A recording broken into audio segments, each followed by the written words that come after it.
신명기 9장 9절로 21절입니다. 그때에 내가 돌판들 곧 여호와께서 너희와 세우신 언약의 돌판들을 받으려고 산에 올라가서 40주 40야를 산에 머물며 떡도 먹지 아니하고 물도 마시지 아니하였더니 여호와께서 두 돌판을 내게 주셨나니 그 돌판의 글은 하나님이 손으로 기록하신 것이요 너희의 총회 날에 여호와께서 산상 불 가운데서 너희에게 이르신 모든 말씀이니라. 40주 40야를 지난 후에 여호와께서 내게 돌판 곧 언약의 두 돌판을 주시고 내게 이르시되 일어나 여기서 속히 내려가라. 네가 애굽에서 인도하여 낸 네 백성이 스스로 부패하여 내가 그들에게 명령한 도를 속히 떠나 자기를 위하여 우상을 부어 만들었느니라. 여호와께서 또 내게 말씀하여 이르시되 내가 이 백성을 보았노라. 보라, 이는 목이 곧은 백성이니라. 나를 막지 말라. 내가 그들을 멸하여 그들의 이름을 천하에서 없애고 너를 그들보다 강대한 나라가 되게 하리라 하시기로 내가 돌이켜 산에서 내려오는데 산에는 불이 붙었고 언약의 두 돌판은 내 두 손에 있었느니라. 내가 본즉 너희가 너희의 하나님 여호와께 범죄하여 자기를 위하여 송아지를 부어 만들어서 여호와께서 명령하신 돌을 빨리 떠났기로 내가 그 두 돌판을 내 두 손으로 들어 던져 너희의 목전에서 깨뜨렸노라. 그리고 내가 전과 같이 40주 40야를 여호와 앞에 엎드려서 떡도 먹지 아니하고 물도 마시지 아니하였으니 이는 너희가 여호와의 목전에 악을 행하여 그를 경노하게 하여 크게 죄를 지었음이라. 여호와께서 심히 분노하사 너희를 멸하려 하셨으므로 내가 두려워하였노라. 그러나 여호와께서 그 때에도 내 말을 들으셨고 여호와께서 또 아론에게 진노하사 그를 멸하려 하셨으므로 내가 그 때에도 아론을 위하여 기도하고 너희의 죄 곧 너희가 만든 송아지를 가져다가 불살라 찍고 티끌같이 가늘게 갈아 그 가루를 산에서 흘러내리는 시내에 뿌렸느니라. 아멘.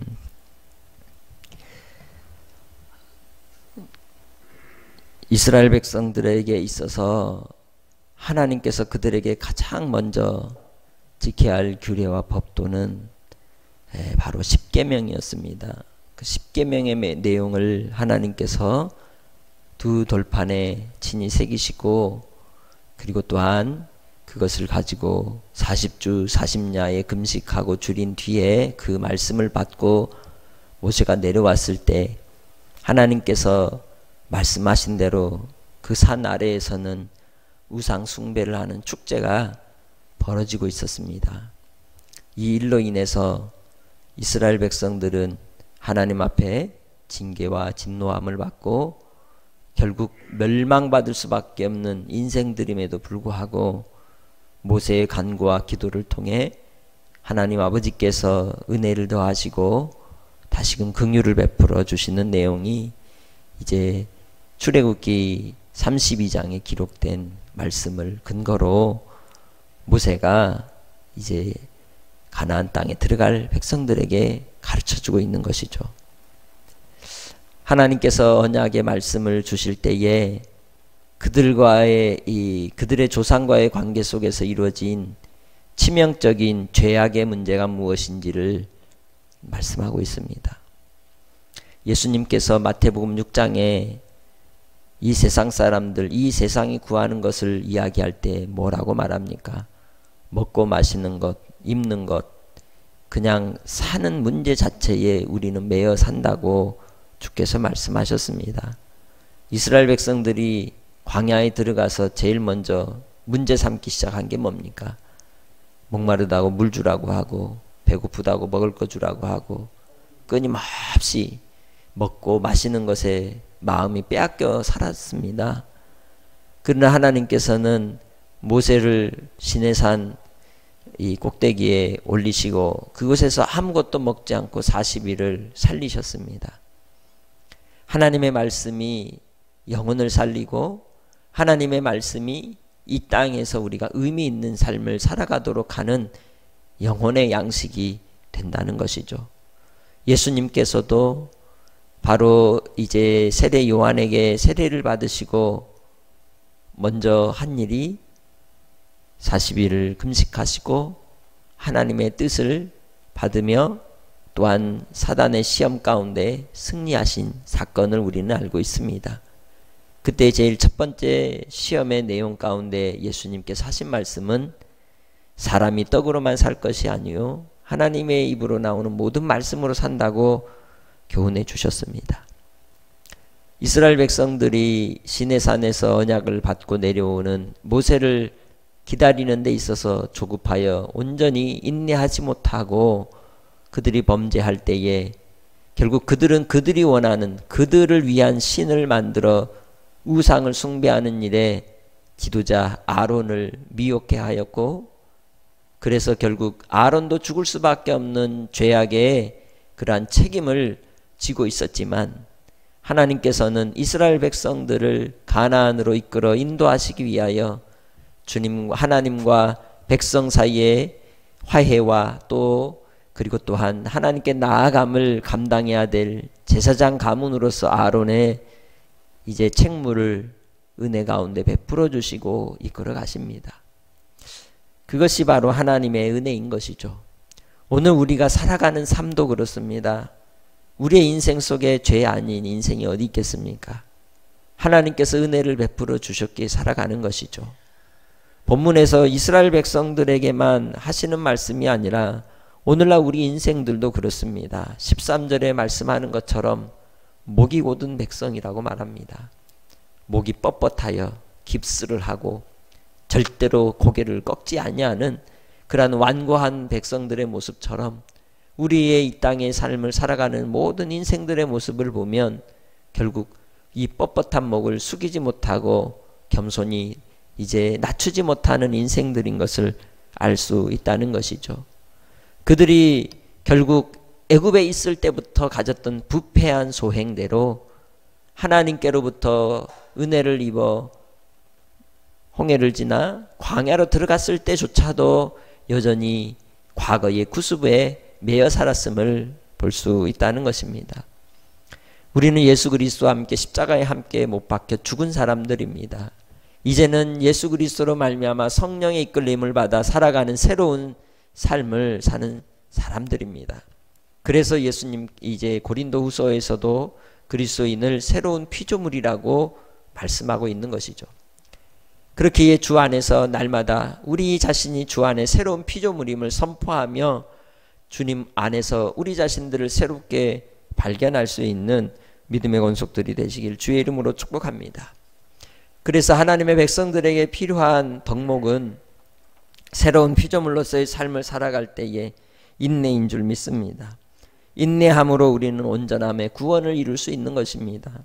하나님의 백성들이 마지막 하나님 앞에 드릴 수 있는 사명의 열매도 인내인 것입니다.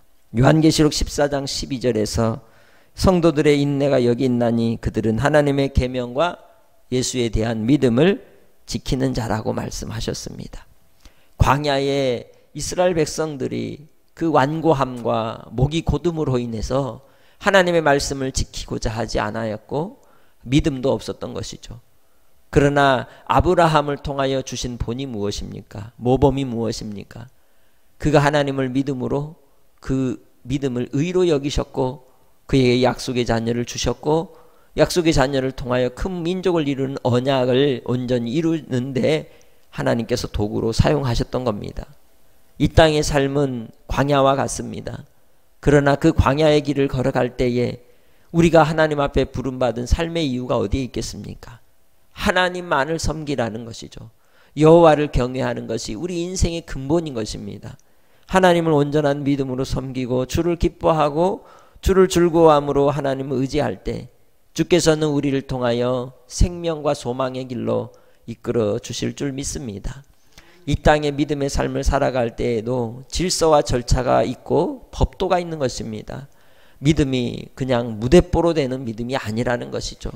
하나님의 말씀에 근거한 질서를 따라 주의 명령과 규례와 법도가 우리의 삶의 믿음으로서 증명되는 도구가 되는 것입니다.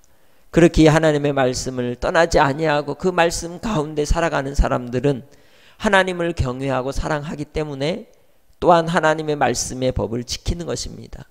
오늘 하루를 살아갈 때에도 주의 말씀을 온전히 순종하여 살아가는 믿음의 권속들 되시길 바랍니다. 신명기서를 통하여 계속해서 하시는 말씀이 뭡니까? 나밖에 다른 신이 없다는 것이죠. 오직 하나님만을 섬기라는 것입니다. 이스라엘 백성들이 금송아지를 만들어 우상 숭배의 큰 죄악을 저지름으로 결국 하나님께서 그 금송아지를 갈아 금가루를 먹이고 그리고 그 백성들 가운데 죄악을 범한 자들이 죽임을 당하는 그러한 사건이 이제 결론을 맺게 됩니다. 그러면서 바로 이 모세도 역시 하나님 앞에 그 백성들이 범하는 죄악을 보며 분노하는 것을 볼 수 있습니다. 그래서 17절에 어떻게 합니까? 두 돌판을 두 손으로 깨뜨려 버립니다. 하나님의 언약이 온전히 이룰 수 없음에 한탄하고 탄식하는 것이죠. 오늘날 우리가 신앙생활할 때 우리 모습은 어떤가요? 이 세상에서 내려진 행정명령을 통해서 교회 예배가 폐하여질 때 우리는 이 예배에 대한 우리의 신앙의 태도가 어떠한가를 생각해 봐야 한다는 것이죠. 이보다 더한 어려움의 환경이 올 때 과연 믿음을 지킬 수 있는 사람이 몇이나 될까요? 온전한 믿음 가운데 하나님을 섬기고자 하는 신앙의 열정과 순수성과 거룩함을 지킬 수 있는 하나님의 백성이 몇이나 되겠냐는 겁니다. 평화의 때에는 가라지인지 알곡인지 알 수 없으나 환난의 때가 오면 알곡과 가라지는 구별이 되게 되어 있습니다. 하나님 아버지 앞에 마지막에 섰을 때 한편에는 양이, 한편에는 염소가, 한편에는 알곡이, 또 한편에는 가라지가, 한편에는 기름을 준비한 처녀들이, 한편에는 기름을 준비하지 못하여 쫓겨나는 처녀들이 서게 될 것입니다. 그 마지막 때에 하나님 앞에 부름받는 주의 백성으로서 이 땅에서 예비하며 항상 하나님을 경외하고 섬기는 깨어있는 삶을 살아가시기를 주의 이름으로 축복합니다. 모세가 이 일에 대하여 하나님 앞에 간구하며 기도합니다. 하나님의 진노하심 앞에 하나님께 엎드려 간구하며 기도할 때 내 생명을 거두어 가실지언정 이 백성을 불쌍히 여겨 주시라고. 이 백성은 하나님의 이름으로 구원해 내시고 이끌어 내신 주의 백성이 아니지 않느냐고 하나님 앞에 하소연하고 눈물지어 백성들을 위해 목숨을 걸고 기도하는 것을 볼 수 있습니다. 오늘날 우리 시대의 영적 지도자들이 또한 나라를 이끄는 지도자들이 가져야 될 그러한 지도자로서의 그러한 모습이 아니겠습니까? 백성을 위하여, 국민을 위하여, 하나님의 자녀들을 위하여 목숨을 내걸고 기도하며 엎드리며 또한 하나님께 의탁하는 종들이 얼마나 되냐 하는 것이죠. 하나님의 나라와 영광을 위해 부름받은 그 부름의 사명이 주의 뜻을 이루는 사명자로 쓰임받는 것이 아니라 삭군이 되고 눈앞에 보이는 정말 팥죽 한 그릇에 하나님의 부르심의 사명을 팔아버리는 인생이 되지 않도록 종을 위해서 또한 기도해 주시기를 바랍니다. 모세가 하나님 앞에 간구하며 엎드려 기도할 때에 아론을 위하여 기도하고 또 그 백성들을 위하여 기도함으로 주께서는 은혜를 베풀어 주셔서 그들에게 다시금 기회를 주시고 모세는 다시 산으로 올라가 또 40일을 금식하는 모습을 볼 수 있습니다. 이 땅에 평안하게 사는 사람이 몇이나 되겠습니까? 그래서 예수 안에서 살아가는 하나님의 백성